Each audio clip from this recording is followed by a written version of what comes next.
So now let's welcome Dr. Mehmet Kurum for his session on spectrum science. Yeah.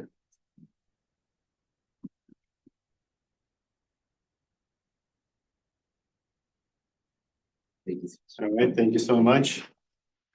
All right, thank you for coming. I really appreciate everyone's participation to this meeting. And first of all, I'd like to thank Dr. Levent Sevgi for really encouraging to initiate this event. And I wasn't aware of Inter-Society Distinguished Lecturer Program. And thank you for the student organization. They just recently established and they're taking a big step to organize this event. And thank you for the distinguished lecturers from the GRSS as well coming here and be part of this. And again, thank you for everyone coming. So I know this is the worst time I'm presenting between lunch and now. So my presentation is about 15, 20 minutes. I can do 30, 40 like longer, but I will be try to be quick and so that we have lunch on time. So the title is Enabling Science Through Spectrum Coexisting, Recycling, and Sensing. We are electrical engineers. The way I see electrical engineers or in other engineers is more like enablers. So we enable the science. And spectrum is a very important asset to be utilized efficiently, effectively. And most of the communication and sensing is happening with the spectrum, and it's a limited asset. So how should we use this effectively so that we can do more science, more impactful science? So this is a general theme that we try to work in our lab. Try to use spectrum as efficient as possible. Either we'll be coexisting with active and passive system, or we'll be recycling existing systems. So this is the main topic for this presentation. I'm not going to talk about too much about me, but I'm just going to say I got my BS degree 2003, almost 22 years ago, Boğaziçi University, Istanbul, Turkey. And then I got my PhD George Washington University, and I work at NASA Goddard Space Flight Center. I worked briefly in Turkey, and then prior to University of Georgia, I worked at Mississippi State University. I'm also new in UGA, about 1.5 years, and I'm impressed with the community here. I'm excited to continue that era of continue to further. So main area, I'm applied electromagnetics engineer. So we try to develop techniques, microwave techniques to do science related to hydrological sciences, biospherical sciences, cryosphere, or related to disaster management. And most of our recent work is recycling the spectrum, making the spectrum more effective to do this, enable this science. Here is a team. So we have 6 graduate students in our lab and 1 postdoc. And in fact, these students that you're seeing on the screen, they established this new student branch. So we are relatively new here in UGA, but we are planning to grow further and be more impactful and engage with the community here in UGA. So 6 areas in our work, in our lab, we're working. One of the areas is the spectrum sensing, coexisting, recycling, which I'll define those. And we do a lot of electromagnetic simulations and modeling. And we apply some of the ideas developed for space agencies, apply those to the agriculture. So bring those satellite technologies and apply it radio signals for remote sensing, micro remote sensing from drone scale to the farmer. So it's the digital agriculture. We use a lot of off-road robotics to collect data and verify our drone-based measurements. We also process a lot of satellite data to use machine learning AI to retrieve the information on a global scale as well. And finally, we try to bring all this technology to just the regular, ordinary people, like using the smartphones. Can we do the micro remote sensing with your smartphones? So this is an idea that we start working on, and we try to further that and be more available these techniques to anyone across the globe. So these are the main trust areas. Again, this is a very long presentation. Each one of them can take pretty long, but I just want to give you an idea what sort of problem we're dealing with, what sort of technologies we are developing. in the next 10 to 15 minutes.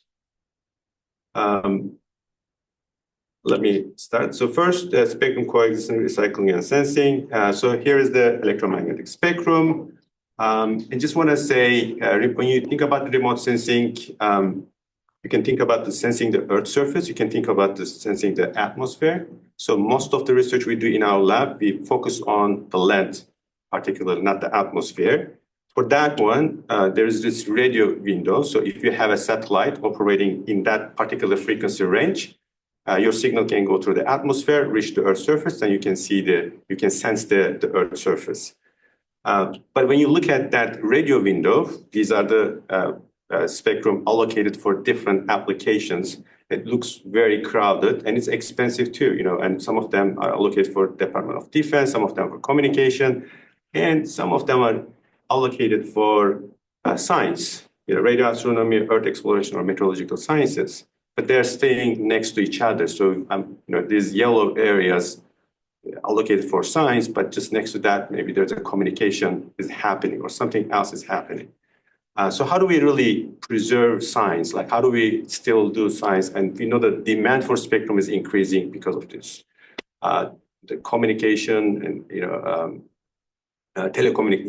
demand in the telecommunication is really picking up, and it's not going to stop soon. So the new technology is going to demand more spectrum and all. And so what's going to happen to the science? And science are maybe considered in danger, but we can turn that into opportunity. So there are two approaches you can have. One is a defensive approach. You can try to basically preserve the bands that you have. That's a defensive approach. You protect. The second is go to the other land and use the other signals without really interfering them. That's a little bit like an offensive approach. So rather than staying on the frequency allocated you, maybe you can go beyond that and you can do perhaps more science while you try to protect your existing bands. So these are the two approaches. I'll describe what are they. If you look at the chart on the left, this is just an illustration of a spectrum.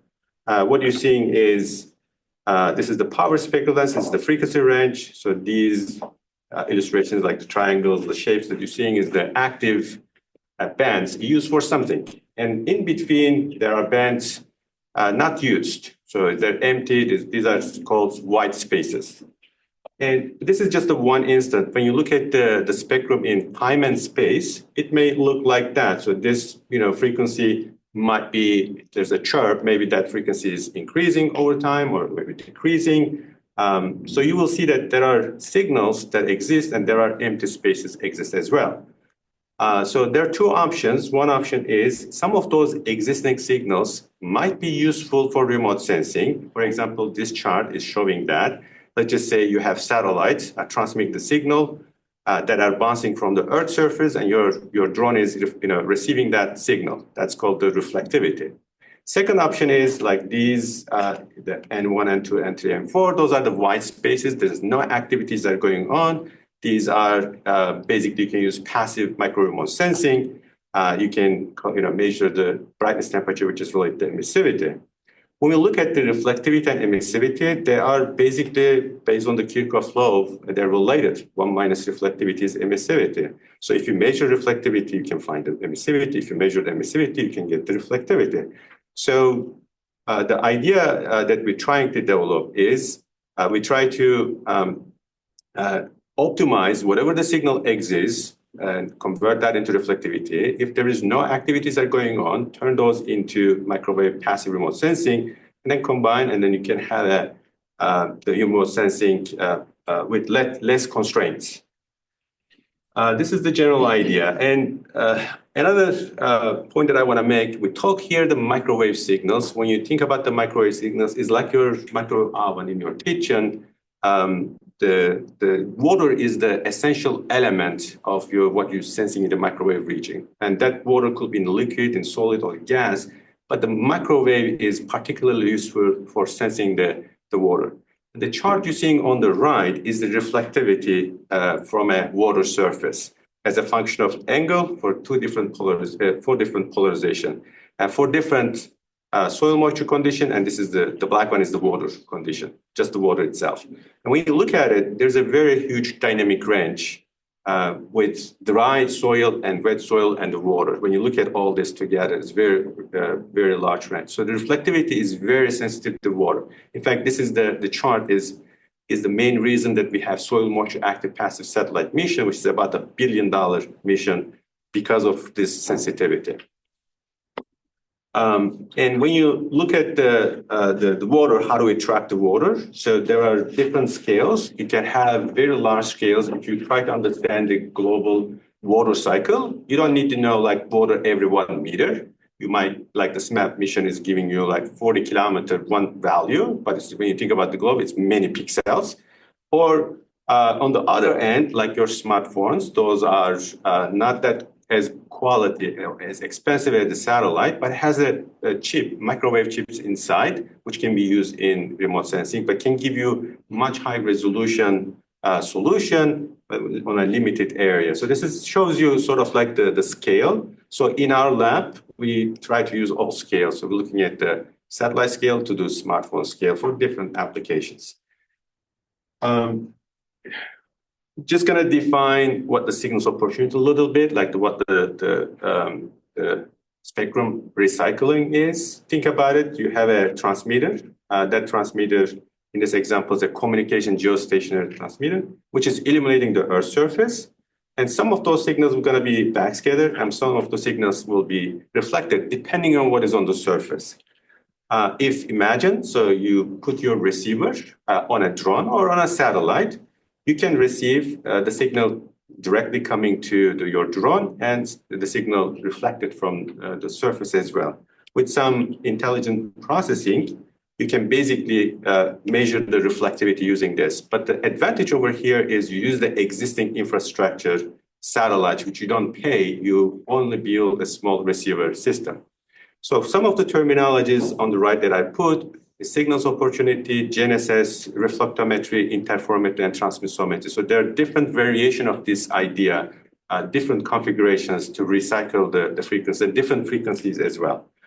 Is another illustration to help you to understand, because our eyes is sort of using the signals opportunity as well, like the light that's illuminating around us. Our eyes are the passive and collecting the reflected signals, the reflected light signals all around us. So similarly, in a microwave region, there are satellites, they're illuminating the Earth's surface at different frequencies, not just the visible light that we use eyes in our eyes, but there are a lot of satellites are transmitting, and the microwave region, different frequencies, they have different penetration capabilities. Imagine that you build a receiver that can collect all of these, and then you can make a sort of a radio vision. But you can see how the similarities, in our case, the sun is the source of illumination. In the signals opportunity, satellite radio transmission is the source of illumination. I know my time is limited. I'm just gonna give you some idea, like what sort of what sort of development we have in our lab. So this is one of them, the GNSS reflectometry from a drone. Explain the idea a little bit more before I give those examples. Imagine you have a GNSS receiver you're holding in your hand. That's used for the positioning. And the way the positioning works is you basically measure the distance between satellite to your receiver. And there are unknowns, your position, X, Y, Z, and then there's a time clock. There's 4 unknowns. If you have 4 equations, you can solve that for unknowns. But that's in theory. In reality, those signals reflect from around us, and it's called a multipath, and makes error in our navigation. But our purpose is basically, rather than for navigation, is for remote sensing. So those signals that you're seeing over here are unwanted signals or source of error for navigation, but that includes source of information. Whatever is reflecting from that ground can give us information. So imagine I put that receiver from my hand to put a drone. So those reflected points are different location. Imagine that drone is flying and scanning an area. So those reflected points are also following the drone as well. So you can scan really large areas. And here is the illustration developed by Birhan. It just shows you one satellite in this example. Like in this chart that you're showing here is the the measurement that you're doing while your drone is scanning an area from one satellite. When you think about the GNSS, there are more than 100 GNSS satellites, 30, 40 of them available. If you put maybe 20 useful for the configuration, you can scan a large area very short period of time just using a small GPS receiver. So it's a very high, a very impactful technique. And then we develop techniques just using the smartphone. So smartphone attached to drone, and the smartphone antenna is not super useful for this application. So we rotated to correct the antenna effects, and then we develop reflectivity maps just using the smartphone. Here's just some examples. And then GNSS are from space, so we can collect the reflected GNSS signals on the drone. Of course, you can collect from space too. It's a little bit more difficult, but you can do it if you're operating a space agency. Like the Cygnus is a NASA-funded program led by University of Michigan, is exactly what we're doing from a space. And the purpose is to look at the surface roughness or the wind speed, wind direction to understand the tropics. And this illustration shows you the measurement of these small satellites. SMAP is designed for radar radiometer, but unfortunately radar failed. And then the engineers turned the radar receiver, the radar transmitter failed, amplifier is failed, but the receiver was still working. So they turned the SMAP radar receiver into reflectometry to develop the first time polarimetric GNSS reflectometry across the globe. ESA, European Space Agency, is working on hydrogenesis as a dual-pole GNSS receiver for permafrost, biomass, soil moisture, and wetland monitoring. I believe going to be launched either this year or next year. The Jet Propulsion Laboratory is working on airborne system P-band signals of opportunity. And that's what I'll be talking here as well. In our lab, we work on P-band signals of opportunity, and the history of the P-band signal of opportunity goes back to the time that Jim Garrison from Purdue University, he started back in 2013-14 with this aircraft system and then a tower-based system. And Jet Propulsion Laboratory, they had also this tower-based system. So the purpose of the P-band system is a longer wavelength, higher penetration. You can get the root zone soil moisture level using the geostationary satellites that you're seeing on the right. And then our lab built the system that you're seeing over here, the drone-based system. It's about 46 pounds weight. And as I was trying to say, you collect direct signal, reflected signal, and then you develop signal processing to get the reflectivity at the P-band. And Snoopy is a NASA-funded P-band signals opportunity mission. It was launched last year, and unfortunately, some technical issues collected a limited number of data, but still is the first type of P-band signals of data collection from space. And these videos are showing deployment of the Snoopy mission. And we also be part of this space in-space demonstration mission, support them with our electromagnetic models. And there's another interesting area which we're not working, but I think this is a very exciting, Rydberg radars, which are basically collecting these reflected signals without using any RF component at all, without using any antenna at all. So if you are studying in the antenna area or antenna engineering, so you may be losing your job if this technology gets very advanced. I'm kidding. Of course, radars, antennas will always exist, but this is a very interesting technique that people at Jet Propulsion Lab are working, collecting these reflected signals from space without using any RF component at all.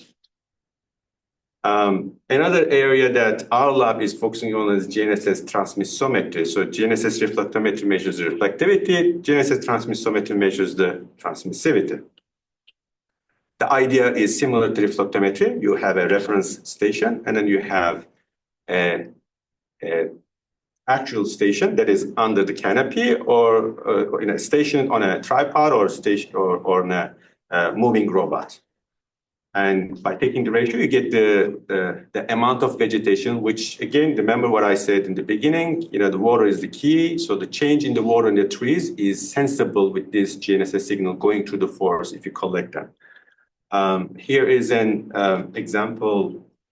This doesn't work, unfortunately, but this is the GNSS units that we developed and implemented for the NASA field campaign in 2022. This is the ground station. This is the robotic system, which you don't see. There's a video there. And this is the helmet system. And this is perhaps that's the actual robot that we implemented. But unfortunately, the video didn't work. Basically, what you do is you randomly sample the forest to get the water content of the forest, but also we are following a certain path, which is not necessarily covering everywhere. So in our work, we also use the LiDAR to connect the measurement that we have and extrapolate over a larger area. So that we try to find out the heartbeats of the forest by knowing how much the water is changing from night to day over a larger area. So this is really important for the forest fires and validating the satellite data. And this is a new experiment. We initiated at University of Georgia right here. I know I'm a little bit over, just very few left to finish. And as I said, one of the core topics that in our lab is the electromagnetic modeling and simulation. That's the physics. So you have a measurement, but you have a target parameters, and in between you have always a physical model because you're sending your signal or you're receiving the signal. There is some medium in between, so you have to understand how the electromagnetic waves are interacting. And that depends on your system parameters, frequency, polarization, and etc., and whatever you're observing and the other compounding factors. Over the years, we developed models for low altitude drone scale, spaceborne, sub-canopy, and subsurface electromagnetic models as well. And we call this model Signals Opportunity Coherent Bistatic Model, SCOBY in general. And this is also open source and made it free and could be used for different applications, which is listed on the slide. And we have a spaceborne version of that that's a little bit more complicated and demanding more computational power. So we're working on also to make this more efficient so that we can do measurement, the simulation over larger areas. That's also ongoing. And this is one of the other electromagnetic modeling is going on. So we try to replicate the forest much more realistic in a radio sense using the LiDAR data. So that we can understand what we measure and we compare with the electromagnetic models that we develop. And another area that we work on is information retrievals. So satellite data means map and signals. They have different capabilities, which I'll go very briefly. One of the idea that we work on back 5-6 years ago is sometimes this is the general issue. You have a measurement, as I mentioned, that measurements are impacted by many, many parameters. And correcting all these parameters is not always easy. So in that cases, the machine learning AI comes into the picture. So if you have labeled data, so basically you can train and you can make a prediction. So back in 2018, 2019, we developed soil moisture products using signals, using 3 different machine learning approach, which I'm not going to go into details, but that was at the time was new, and Cygnus was launched 2 years ago when we started doing this, and now we have so much products, wherever the Cygnus is collecting data over the land, and then radiometers. So we also work on the passive, like I mentioned about the white spaces. So we develop radiometers back on 2009 when I was a graduate student. Work on the system like this. This is the combined radar radiometer system. It's a big bulky system. Now we implement it from a drone. Technology advance, and we have more capabilities as well. So we use the radiometer for understanding how the communication signals are impacting our passive measurements and how can we mitigate those interferences, or we use for remote sensing. And here's the flight over a water body and with this radiometer. And finally, we try to see how we can operate this radiometers passive systems in an unprotected band. And this is a NSA project is ongoing as well. I'm not sure the video is going to work. I have some failures to show. I don't think these videos are working. Well, it's going to work. That's great. Oh, no, it's not going to work. So we tested a lot of different things in here with different configuration of the drones and all that. But sometimes we hit maybe in the break, if I connect my computer, I can show these videos. That's really funny. And you can see the drones that we develop over the times, or the type of the sensors we build is unusual. It's not the DJI drones that you see that has a camera and just take a video. These are very customized, interesting drones that we build with their payload. Maybe over the break, I'll show you those videos, and there are more. Like nothing happened easily. Or have ideas you try, but we have a lot of failures at the time. But eventually, you get it working. Understand you have to have resources, and you have to be brave enough too. So we have resources, and we are brave enough. But these videos doesn't work, unfortunately. There was really nice videos, but I'll stop here. And thank you very much for coming and participating in this participation. We're delighted to have you here. Thank you so much.